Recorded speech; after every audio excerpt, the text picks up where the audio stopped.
Narito na ang PTV Balita ngayon. Nagsagawa na ng clearing operation sa Municipal Disaster Risk Reduction and Management Office ng bayan ng Canavid, Eastern Samar ngayong umaga matapos ang pananalasa ng Bagyong Tino.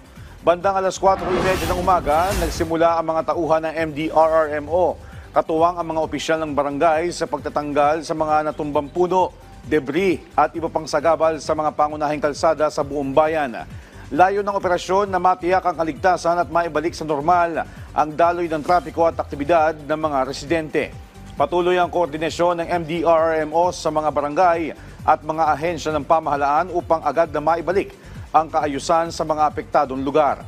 Nagpasalamat naman ang lokal na pamahalaan sa kooperasyon at pagtutulungan ng mga mamamayan.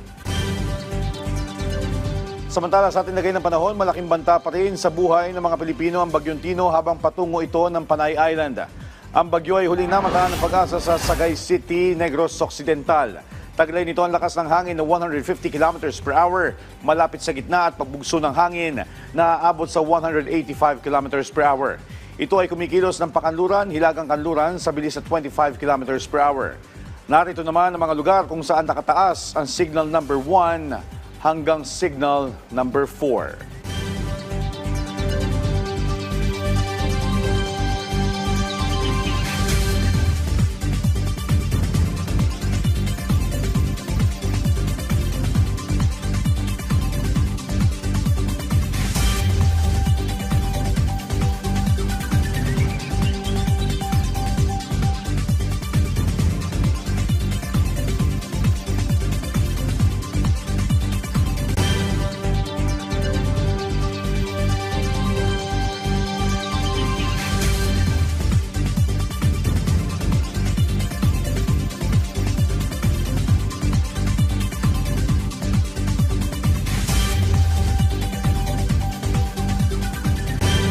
At yan ang mga balita sa oras na ito. Para sa iba pang updates, follow at ilike kami sa aming social media platforms at PTVPH. Ako po si Joshua Garcia para sa Pambansang TV sa Bagong Pilipinas.